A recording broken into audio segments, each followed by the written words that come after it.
Hi TDS family எல்லாம் எப்படி இருக்கீங்க? இன்றைக்கி வந்து நம்ம சேலஞ்சோட டே 1. இந்த சேலஞ்சுக்கான பேர் பார்த்தீங்கன்னா தீபாவளி 45 டேஸ் சேலஞ்ச். ஓகேவா? தீபாவளியை முன்னிட்டு நம்ம ஒரு 45 நாள் சேலஞ்ச் எடுக்கலாம், ஒரு சிம்பிளான முயற்சி எடுக்கலாம்னு சொல்லி எடுத்த சேலஞ்சு தான் இது. உங்கள் கூட சேர்ந்து நானும் வந்து பார்ட்டிசிபேட் பண்ணுறேன். எதுக்காக நான் இந்த சேலஞ்ச் எடுக்கிறேன்னா, பார்த்தீங்கன்னா நிறைய ப்ரொடக்டிவிட்டியே இல்லாத மாதிரி ஒரு ஃபீல் ஆகிடுச்சு. ஒரு ஷெட்யூலே இல்லை, ஆர்கனைஸ்டாக இல்லை என் லைஃபு. ஓகேங்களா? அதுக்கு காரணம் பார்த்தீங்கன்னா நிறையா work pressure load, work outs, இது மாதிரி நிறைய விஷயங்களை மேனேஜ் பண்ணுறதுனால ஒரு ஷெட்யூல்னஸ் மிஸ் ஆகிற மாதிரி இருந்தது. ஸோ ஒரு 45 டேஸ் சில விஷயங்களை நம்ம தொடர்ந்து செய்கிறதா ஷெட்யூல் பண்ணிக்குவோம் அப்படின்றதுக்காக தான் இந்த சேலஞ்ச். என்ன பண்ணணும்? இப்போ பார்த்தீங்கன்னா நம்ம நேற்று சொன்ன வீடியோவில் எஃபி குரூப்பில் ஜாயின் பண்ண சொல்லியிருந்தேன். அங்கே அடிக்கடி லைவ் வருவோம். இப்போ கூட பார்த்தீங்கன்னா மணி ஆல்மோஸ்ட்டு 2:45 3 ஆக போகுது. இவ்வளோ நேரம் வந்து அந்த ஒர்க்கை தான் பார்த்துட்டு இருந்தேன். இன்னும் சாப்பிட கூட இல்லை, ஃபாஸ்டிங்கில் தான் இருக்கேன். ஓகேங்களா? இதுக்கப்புறம் குரூப்பில் ஜாயின் பண்ண முடியாது. ஆல்ரெடி குரூப்ஸை வந்து நான் க்ளோஸ் பண்ணிட்டேன். அதாவது உள்ளே வரதை நாங்கள் வந்து லாக் பண்ணிட்டோம். இதுக்கு மேலே புதுசாக யாரும் உள்ளே வர முடியாது. உள்ளே இருக்கவங்க தான் ஃபாலோ பண்ணலாம், வெளியில் போயிடுவாங்க. ஓகே. இப்போ எஃபி குரூப்பில் என்னால் ஜாயின் பண்ண முடியல, இல்லைனா இதுக்கப்புறம் நான் ஜாயின் பண்ண முடியாதுன்னா இதுக்கப்புறம் ஜாயின் பண்ண முடியாது. பட் நீங்கள் என்னை ஃபாலோ பண்ணலாம். நான் இன்ஸ்டாகிராம்லேயும் வந்து டெய்லி ரீல்ஸாக போடுறேன். நம்ம 3 விஷயத்தை தான் 45 டேஸ் தொடர்ந்து பண்ண போகிறோம். அதாவது 3 விஷயன்றதை நீங்கள் எப்படி வேணால் பண்ணலாம். ஃபஸ்ட்டு விஷயம் என்னென்னா 40 நிமிஷம் கார்டியோ பண்ணணும். அது any type of cardio, indoor கார்டியோவாக இருக்கலாம், அவுட்டோர் கார்டியோவாக இருக்கலாம். பட் என்ன சஜஷன், நான் என்ன பண்ணுறது பெஸ்ட்டு, எப்படி பண்ணுறது பெஸ்ட்டுன்னு கேட்டிங்கன்னா, நான் வந்து அவுட்டோர் கார்டியோ, அதுலேயும் குறிப்பாக வந்து வாக்கிங்கை தான் நான் வந்து சஜஷன் பண்ணுவேன். அதுதான் வந்து பெஸ்ட்டு. உங்களால் ஈஸியாக வந்து ஃபேட் லாஸ் பண்ண முடியும், கன்சிஸ்டன்சியாக பண்ண முடியும். அதுக்கு எந்த எக்யூப்மெண்ட்ஸும் தேவைப்படாது. ஓகேங்களா? அதே மாதிரி வந்து அது ஒரு கஷ்டமான ஒர்க் அவுட்டும் கிடையாது, கம்பேரிங் அதர் ஒர்க் அவுட்ஸை விட. ஓகே. ஸோ 40 மினிட்ஸ் வந்து கார்டியோ பண்ண போகிறோம். ஈவன் வந்து உங்ககிட்ட சைக்கிளிங் இருந்தால் வாரத்தில் 2 நாள் நீங்கள் சைக்கிளிங் போகலாம், எப்படி வேணால் போகலாம். செகண்ட் வந்து நம்ம ஒரு நாளைக்கு மினிமம் 20 நிமிஷம் ஒர்க் அவுட்ஸ். ஒர்க் அவுட்டுன்றது நான் சொல்கிறது மினிமம். நீங்கள் மேக்ஸிமம் உங்களால் முடிஞ்ச அளவுக்கு பண்ணுங்கள். என்ன மாதிரி ஒர்க் அவுட் பண்ணலாம்னா, எந்த ஒர்க் அவுட் வேணால் பண்ணலாம். உங்களுக்கு தெரிஞ்ச ஒர்க் அவுட் பண்ணுங்கள். இப்போ என்கிட்ட ஒர்க் அவுட் பிளான் இல்லை, ஒரு ஐடியாவே இல்லை, நான் இது வரைக்கும் ஒர்க் அவுட்டே பண்ணதில்லைன்னா, நேற்று வீடியோவில் நான் சொன்ன மாதிரி பேசிக் 5 ஒர்க் அவுட்ஸ், 5 ஒர்க் அவுட்டை சூஸ் பண்ணி அதை மட்டும் பண்ணுங்கள். அதுலேயே உங்களுக்கு சூப்பரான ரிசல்ட் கிடைக்கும். ஓகேங்களா? அப்படி இல்லைனா நம்ம சேனலில் முன்னாடி நிறையா ஒர்க் அவுட்ஸ் போட்டிருக்கோம், பார்த்து எதை வேணால் பண்ணிக்கோங்க. பண்ணுறதுக்கு முன்னாடி வார்ம் அப், டைனமிக் ஸ்ட்ரெச்சிங் இதெல்லாம் பண்ணிவிட்டு ஸ்டார்ட் பண்ணுங்கள்.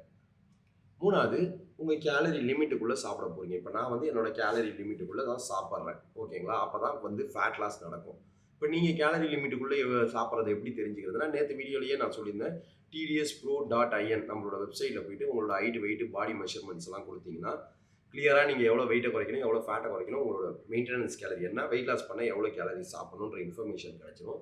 இந்த 3 விஷயங்களை தான் நீங்கள் ஃபாலோ பண்ண போகிறீங்க. இதில் எவ்வளோ ப்ரோட்டீன் எடுக்கலாம், எவ்வளோ ஃபேட் எடுக்கலாம், இதை பற்றிலாம் சொல்லுங்கள், எனக்கு ஒரு டயட் சார்ட் கொடுங்கன்னா. இந்த ஒவ்வொருத்தருக்கும் டயட் சார்ட் மாறும். இப்போ நீங்கள் எங்கிட்ட ஒவ்வொருத்தர் கேட்குறீங்கன்னா, ஒவ்வொருத்தருக்கும் இண்டிவிஜுவலுக்கும் டயட் சார்ட் மாறும். அதனால் வந்து அது ஒவ்வொருத்தருக்காக என்னால் வந்து டயட் சார்ட் மேக் பண்ணி வந்து கொடுக்க முடியாது. அதுக்கு பதிலாக நீங்கள் ஃபஸ்ட்டு கேலரிஸ் எவ்வளோ சாப்பிட்ணும் அப்படின்றத பாருங்கள். ப்ரோட்டீன் லெவலை அதிகப்படுத்தணும், கார்ப்ஸை வந்து கம்மி பண்ணணுன்ற மாதிரி. அதாவது வந்து ஜங்க் ஃபுட்ஸை அவாய்ட் பண்ணிடுங்க, சிம்பிள் கார்போஹைட்ரேட்ஸை அவாய்ட் பண்ணிவிடுங்க. நீங்கள் வந்து ஈக்குவலாக சாப்பிட்டீங்கன்னா, அதாவது ப்ரோட்டீன்லாம் வந்து ரிச்சாக இருக்க மாதிரியும் ஒரு பேலன்ஸ்டாக சாப்பிட்டீங்கனாலே வெயிட் லாஸ் ஆக ஆரம்பிக்கும். உங்கள் கேலரி லிமிட்டுக்குள்ளே நீங்கள் சாப்பிடணும், அவ்வளோதான் கான்செப்ட். இந்த 3 விஷயங்களை தான் ஃபாலோ பண்ண போகிறீங்க. இது தொடர்ந்து 45 நாள் பண்ணுங்கள், கேப் விடாமல், அதாவது பிரேக் விடாமல். அதுலேயே பாருங்கள் எவ்வளோ ரிசல்ட்டை வந்து நீங்கள் எடுத்துருக்கீங்கன்னு. அப்போ என்ன பண்ணணும்? கன்சிஸ்டன்சியாக பண்ணணும். ஸோ என்னை நீங்கள் வந்து இன்ஸ்டாகிராமில் டேக் பண்ணலாம். ஓகேங்களா? நான் வந்து கண்டிப்பாக வந்து பார்ப்பேன் யாரெல்லாம் வந்து பண்ணுறீங்க அப்படின்றத. ஒரு மோட்டிவேஷனாக இருக்கும், உங்களுக்கும் ஒரு கமிட்மெண்ட்டாக இருக்கும். இப்போ குரூப்பில் அதே மாதிரி தான் போஸ்ட் போடுவாங்க அவங்க. ஓகே. நீங்கள் இல்லை என்கிட்ட இன்ஸ்டாகிராமும் இல்லை, எதுவும் இல்லை, நான் யூடியூப் மட்டும்தானா, யூடியூப்லேயும் டெய்லி வந்து கமெண்ட்டாக வந்து ஏதாவது ஒரு வீடியோக்குள்ளே அக்கௌண்டபிலிட்டி வச்சுக்கோங்க. அப்படியும் இல்லையா, உங்களுக்கு நீங்களே எங்கன்னா வந்து நோட் பண்ணி வச்சுக்கோங்க இந்த விஷயங்களெல்லாம். அப்போ தான் வந்து உங்களுக்கு ப்ராக்ரஸ் என்ன அப்படின்றது தெரியும். ஃபார் எக்ஸாம்பிள், இப்போ நீங்கள் ஆரம்பிக்கிறீங்க, வெயிட்டை நோட் பண்ணிங்கன்னா தான் ஒரு 10 நாள் ஃபாலோ பண்ணிங்கன்னா எவ்வளோ வெயிட் குறைஞ்சிருக்கு அப்படின்ற இன்ஃபர்மேஷன் தெரியும் இல்லையா? அவ்வளோதான். இதுதான். இதுக்கப்புறம் நான் கொடுக்க போகிற வீடியோவில் ஏதாவது வந்து உங்களுக்கு யூஸ்ஃபுல் இன்ஃபர்மேஷன் இருக்க மாதிரி பார்த்துக்கிறேன். இப்போ பார்த்தீங்கன்னா வந்து நம்ம இன்றைக்கி டேவை ஸ்டார்ட் பண்ணுறோம் இல்லையா? ஆல்ரெடி வந்து ஒர்க்கெல்லாம் முடிஞ்சிருச்சு ஓரளவுக்கு. இப்போ நான் வந்து ஹோம் ஒர்க் அவுட், சாப்பிட்றதுக்கு முன்னாடி ஒர்க் அவுட்டை பண்ணணும். பொதுவாக நம்ம என்ன பண்ணுவோம்?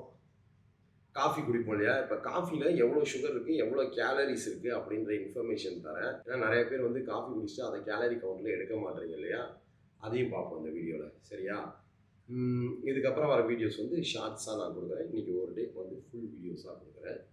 ஸோ வாங்க ஃபஸ்ட்டு வந்து நான் பேசிக் 4 ஒர்க் அவுட் பண்ண போகிறேன். ஓகேங்களா? பேசிக் 4 இல்லை 5 ஒர்க் அவுட்ஸு. இந்த ஒர்க் அவுட் தான் இல்லை, நீங்கள் any type of workout பண்ணலாம்.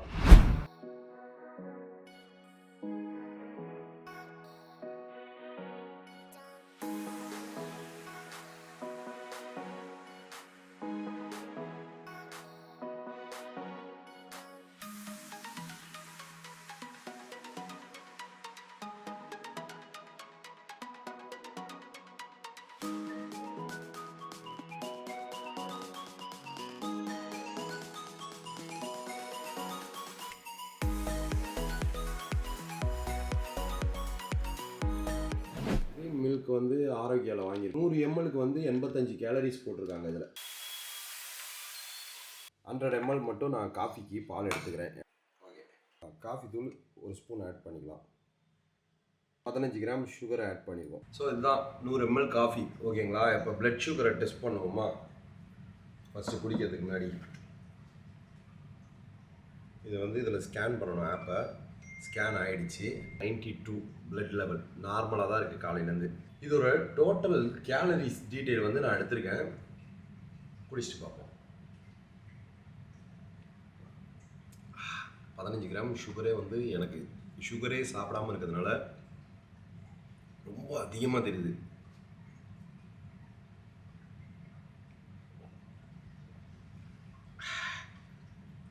பிடிக்கவே இல்லை. சுகர் சாப்பிடாம வந்து சாப்பிட்டா எப்படி இருக்கும்? ஓகே, இப்போ காஃபியை குடித்தாச்சு. அது எவ்வளோ சுகரை ஸ்பைக் பண்ணுதுன்றதை பார்ப்போம். இப்போ எவ்வளோ கேலரிஸ் இருக்குன்றதை பார்ப்போம். இது வந்து பார்த்திங்கன்னா எல்லாமே நான் மேனுவலாக என்ட்ரி பண்ணிட்டேன். Okay, coffee with sugar and Arokya full cream milk இதுதான் நான் ஆட் பண்ணியிருக்கேன். இதில் பார்த்தீங்கன்னா இன்ஸ்டன்ட் காஃபி தூள் 2 கிராம் போட்டிருக்கேன். ஓகேவா? அதில் ஒரு 4.5 கேலரிஸ் வரும். சுகரு 15 கிராமு, அதில் 60 calories. Okay, it's empty calories, 15 gram carbs. Arokya full cream milk வந்து 100 கிராம் எடுத்திருக்கோம். இந்த 100 கிராமுக்கு பார்த்தீங்கன்னா 85 கேலரிஸ். இது டோட்டலாக பார்த்தீங்கன்னா வெறும் 100 ml காஃபியில் ஓகே 149 கேலரிஸ் வந்திருக்கு. ஓகேவா? இதுதான் விஷயம். 149 கேலரிஸ் இப்போ வந்து ஒரு காஃபியில். இது சுகரை எவ்வளோ ஸ்பைக் பண்ணுதுன்றதை அடுத்தது பார்ப்போம். இப்போ நீங்கள் ஒரு நாளைக்கு எத்தனை காஃபி சாப்பிடுவீங்க? இந்த மாதிரி இது ஒரு விஷயம் இருக்குது இல்லையா? ஸோ இந்த மாதிரி கேலரிஸ் அதிகமாக வந்து காஃபி மூலமாக இதெல்லாம் எம்டி கலோரிஸ், பெரிய பெனிஃபிட்ஸே கிடையாது. இதில் எவ்வளோ ப்ரோட்டீன் இருக்குதுன்னு நீங்களே பாருங்கள். 3 கிராம் ப்ரோட்டீன் வந்து மில்க்லேருந்து கிடைக்குது. இந்த 3 கிராமுக்கு 150 கேலரிஸை வந்து நம்ம எடுத்தோம்னா, நிறைய பேரோட ஹேபிட்ஸ் எப்படி இருக்குது? வெளியில் போகிறோம், ஒரு டீ கடையில் நிறுத்துகிறோம், சாப்பிட்றோம். அங்கே வந்து பார்த்திங்கன்னா இந்த க்ரீம் மில்க் அளவுக்கு வந்து குவான்டிட்டியாக கூட இருக்காது. அந்த மில்க்கு தண்ணி அதிகமாக இருக்கும். ஸோ அப்போ அதுக்கு இன்னும் நிறையா வந்து இந்த சாக்ரீம் இந்த மாதிரிலாம் மிக்ஸ் பண்ணும்போது உங்களுக்கு எல்லாமே எம்டி கலோரிஸ் தான். இதை நீங்கள் பேலன்ஸ் பண்ணணும். சிம்பிளாக வந்து ஒரு நாளைக்கு நீங்கள் ஒரு 5 டீ சாப்பிட்றீங்க, இல்லை 5 காஃபி சாப்பிட்றீங்கன்னா அதை கட் பண்ணிங்கனாலே ஒரு மாதத்துக்கு 4லேருந்து 5 கிலோ ஈஸியாக ஸ்டார்டிங்கில் குறைச்சிடலாம். ஸோ இந்த விஷயம் யூஸ்ஃபுல்லாக இருக்கும்னு நினைக்கிறேன். இதை தாண்டி சுகர் எவ்வளோ ஸ்பைக் ஆகுதுன்னு பார்ப்போம். 2 hours ஆகிடுச்சு காஃபி சாப்பிட்டு. ஓகே, நம்மளோட சுகர் லெவல் எவ்வளோ ஏறி இருக்குன்னு செக் பண்ணிடுவோம். யா, ரிசீவ் த டேட்டா. நம்ம காஃபி சாப்பிடும்போது 86ல் இருந்திருக்கு. ஓகேங்களா? 430 அந்த ரேஞ்சில் சாப்பிடும்போது இப்போ பார்த்தீங்கன்னா 86லேருந்து ஹையஸ்ட் ஸ்பைக்கு பார்த்தீங்கன்னா 120. இப்போ வந்து 94 நார்மல் ஆகிடுச்சு. லெவல் வந்து ஸ்பைக் ஆகிருக்கு. பட் நார்மல் ரேஞ்சுக்குள்ளே இருக்கிறதுக்கான காரணம் என்னென்னா, நம்ம வந்து காலையிலேருந்து எதுவுமே சாப்பிடல. ஸோ ஃபாஸ்டிங்கில் இருந்ததுனால கீழே இருந்தது. இப்போ நிறைய பேர் என்ன பண்ணுவோம்? சாப்பிட்டுட்டு அகைன் அண்ட் அகைன் காஃபி எடுப்போம் இல்லையா? அப்போ என்ன ஆகும்? உங்களோட sugar again and again spike ஆகிக்கிட்டே இருக்கும். இந்த மாதிரி ஸ்பைக் ஆச்சுன்னா உங்களுக்கு வந்து நிறைய ஃப்யூச்சரில் ப்ராப்ளம் வரும். குறிப்பாக பார்த்தீங்கன்னா இந்த சுகர் ஸ்பைக்கில் இருக்கும்போது சிம்பிளாக புரிஞ்சுக்கிற மாதிரி சொல்லணும்னா வெயிட் லாஸே ஆக போகிறது கிடையாது. ஓகேங்களா? அதுக்கு பதிலாக உங்களுக்கு கிரேவிங்ஸ் தான் அதிகமாக வந்துக்கிட்டே இருக்கும். நிறைய சாப்பிட்ணும் அப்படின்னு தோணும். குறிப்பாக வந்து சுகர் கிரேவிங்ஸ் அதிகமாக இருக்கும். அதனால தான் வந்து நம்ம எப்போவுமே இந்த சுகர், இந்த கார்போஹைட்ரேட்ஸ்லாம் வந்து பார்த்து சாப்பிட்ணும். இதே மாதிரி இன்னும் நிறைய வீடியோஸ் வந்து நான் வந்து யூஸ்ஃபுல்லான கண்டென்ட் பண்ணுறேன். இப்போயே உங்களுக்கு தெரிஞ்சிருக்கும். ஒரு cream milk with 15 gram sugar, coffee தூள், 150 கேலரிஸ் ஆல்மோஸ்ட். அப்போ நம்ம ரெகுலராக வந்து இதை எடுத்துக்கிட்டு இருந்தால் எவ்வளோ கேலரிஸை கன்சியூம் பண்ணுறோம்? கேலரிஸ் தான் வந்து வெரி இம்பார்ட்டன்ட். இதை தாண்டி வந்து இப்போ க்ரீம் மில்க்குக்கு பதிலாக நீங்கள் நார்மல் மில்க் போட்டால் அது ஒரு கேலரிஸ் வரும். ஓகேங்களா? சுகரை இன்னும் கம்மி பண்ணிவிட்டு இந்த இடத்துல நம்ம வந்து நாட்டு சக்கரை போடலாமான்னு கேட்பீங்க. கண்டிப்பாக எதை போட்டாலுமே வந்து சுகர் இதே மாதிரி ஸ்பைக் ஆக தான் போகுது. இதை நல்லா சாப்பிட்டதுக்கப்புறம் சாப்பிட்டோம்னா 170 180 ஸ்பைக் ரேஷியோ எங்கேயோ போகும். ஓகேங்களா? ஸோ நாட்டு சர்க்கரையாக இருந்தாலும் சரி, இல்லை வேறு ஏதாவது ஒரு சப்ஸ்டிடென்ட் நீங்கள் போட்டாலும் உங்கள் சுகர் லெவல் மேலே போகுது, கேலரி லெவல் ஏறப்போகுது. ஈவன் வந்து இப்போ 15 கிராமில் வந்து இந்த ஸ்வீட்னர் வந்து நீங்கள் நாட்டு சர்க்கரை யூஸ் பண்ணிங்கன்னா இன்னும் அதிகமான கிராம்ஸ் யூஸ் பண்ண வேண்டியது இருக்கும். அப்போ இன்னும் கேலரிஸ் எங்கேயோ போகும். அதெல்லாம் சின்ன சின்ன இன்ஃபர்மேஷன் தான், பட் தெரிஞ்சுக்கோங்க. இப்போ காஃபியில் இவ்வளோ கேலரிஸ் இருக்கும் அப்படின்னு நீங்கள் யாராவது நினச்சிங்களா? ஒரு 150 கிராம்னா யோசிச்சு பாருங்கள். 150 கேலரிஸ்னால் ஒரு 5 காஃபி நீங்கள் சாப்பிட்றீங்கன்னா 500 ப்ளஸ் 250 750 கேலரிஸ். ஆல்மோஸ்ட் ஒரு நாளைக்கு தேவையான கேலரிஸில் பாதியை நம்ம காஃபிலே எடுக்கிறோம். ஸோ நீங்கள் காஃபி சாப்பிட்டுக்கிட்டு இருக்கீங்க அப்படின்னா கண்டிப்பாக வந்து அதை கட் பண்ணுங்கள். அதுலேயே வந்து ஒரு நல்ல ரிசல்ட் பார்க்கலாம். சரியா? நீங்கள் பிளாக் காஃபி எடுத்துக்கலாம், வித்தவுட் சுகர் மில்க் காஃபி கூட எடுத்துக்கலாம், நோ இஷ்யூ. ஏன்னா அப்போ வந்து அது கேலரிஸில் வந்தாலும் அதில் வந்து benefits, good fats and good protein source இருக்குது. பட் சுகரை ஆட் பண்ணுறதை அவாய்ட் பண்ணிக்கோங்க. இன்றைக்கி டே 1 வந்து கம்ப்ளீட் ஆகிடுச்சு. என் கூட சேர்ந்து நீங்களும் சேலஞ்சில் வந்து பார்ட்டிசிபேட் பண்ணி ஃபாலோ பண்ணுங்கள். இந்த 45 டேஸ் என்ன தான் பண்ண முடியுதுன்னு பார்ப்போம். இப்போ நான் வந்து இன்றைக்கி இந்த சேலஞ்செலாம் இருந்ததுனால என்னால் ருட்டீனை கரெக்டாக ஃபாலோ பண்ண முடியல. பட் ஒர்க் அவுட் முடிச்சிட்டேன். இதுக்கப்புறம் வாக்கிங் போகணும், அகெயின் ஒர்க் அவுட் பண்ணணும். நான் சொன்ன டாஸ்க்கை நீ கம்ப்ளீட் பண்ணிடுவேன். டே 1 எனக்கு கம்ப்ளீட் ஆகிடுச்சு. டே 2லேருந்து இதை ஷார்ட்ஸாக போடுறேன். ஸோ நீங்கள் என்னை ஃபாலோ பண்ணுறீங்கன்னா இதை இன்ஸ்டாகிராமில் டேக் பண்ணுங்கள். குரூப்பில் போடுறவங்க போஸ்ட் ரெகுலராக போடுங்க. 3 டார்கெட். Number 1 target. நீங்கள் இதை வரிசையாக தான் பண்ணணும் இல்லை, மொத்தத்தில் ஒரு நாளைக்கு 3 டார்கெட். என்னென்னா 40 மினிட்ஸ் ஆஃப் கார்டியோ பண்ணியிருக்கோம். Minimum 20 minutes of any type of workout. நீங்கள் பேசிக் 5 ஒர்க் அவுட் பண்ணலாம், பிகினராக இருந்தால். என்னோட சஜஷன். இதை தாண்டி 3வது உங்கள் கேலரி லிமிட், அதை எப்படி பார்க்குறதுன்னு சொல்லியிருக்கேன். ஸோ அந்த கேலரி லிமிட்டுக்குள்ளே பட்ஜெட்டில் சாப்பிடுங்க. இது 3 செஞ்சிங்கன்னா இந்த 45 டேஸ் நம்ம தொடர்ந்து செய்ய போகிறோம். என்னை டேக் பண்ணுங்கள். ஓகேங்களா? இன்ஸ்டாகிராமில் டேக் பண்ணலாம். அப்படி இல்லையா நீங்கள் என்னை ஃபாலோ பண்ணி அந்த வீடியோ கீழே கமெண்ட்ஸாக போடலாம். நான் டெய்லி போடுறத நாளையிலேருந்து ஷார்ட்ஸ் வீடியோஸாக டே 2லேருந்து நான் ரெகுலராக அப்டேட் பண்ணுறேன். டே 1 பண்ண முடியுமான்னு தெரியல. ஆல்மோஸ்ட் இப்போயே 7 மணி ஆகுது இல்லையா? ஸோ இன்னும் ஒர்க் இருக்குது. அதனால் வந்து என்னை ஃபாலோ பண்ணுங்கள். உங்கள் கருத்துக்களை சொல்லுங்கள். குரூப்பில் வந்து இதுக்கப்புறம் ஜாயின் பண்ண முடியாது. ஓகேங்களா? அங்கேயும் ஒர்க் இருக்குது. இதுக்கப்புறம் அங்கே போய் நிறையா ஒர்க் பார்க்கணும்.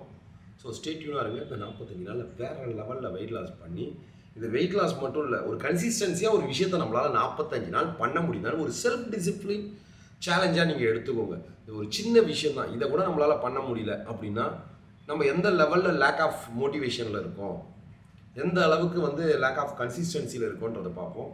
ஒரு நாள் மிஸ் பண்ணாமல் நான் இப்போ வந்து கண்டிப்பாக 40 நிமிஷம் வந்து கார்டியோ பண்ணிவிடுவேன். என் கேலரி பட்ஜெட்டுக்குள்ளே தான் சாப்பிடுவேன். கேலரியை தாண்டி நான் சாப்பிட மாட்டேன். எனக்கு ஹெல்த்தியாக தெரியும். இப்போ நான் சாப்பிட்ட காஃபி வந்து அன்ஹெல்த்தியாக இருந்தாலும் எனக்கு அதை எப்படி மேனேஜ் பண்ணுறது அப்படின்ற ஐடியாஸ் தெரியும். இப்போ இந்த 2 ஹவர் நான் உட்காந்தே இருந்ததுனால இந்த ஸ்பைக்கு கொஞ்சம் ஆக்டிவாக இருந்ததுன்னா இன்னும் கொஞ்சம் சீக்கிரமாகவே இறங்கும். ஸோ நிறைய விஷயங்களை கற்றுக்கலாம். அப்புறம் எந்தெந்த ஃபுட்டுகள்லாம் வந்து எவ்வளோ கேலரிஸ், எவ்வளோ ஸ்பைக் பண்ணுது அப்படின்றத தெரிஞ்சுக்கணும். சுகரை வந்து எவ்வளோ ஏற்றி விடுது ரத்தத்தில் அப்படின்றத தெரிஞ்சுக்கணும். மறக்காமல் கமெண்ட்ஸ் பண்ணுங்கள். ஸோ கருத்துக்கள் பதிவு பண்ணுங்கள். யாரெல்லாம் சேலஞ்சில் இருக்கீங்க, உங்களோட ஃபஸ்ட்டு டே நீங்கள் கம்ப்ளீட் பண்ணிங்களா இந்த 3 டாஸ்க்கு அப்படின்றத கம்ப்ளீட் பண்ணுங்கள். அதாவது கமெண்ட் பண்ணுங்கள். நெக்ஸ்ட் வீடியோ பார்ப்போம். டுமாரோ.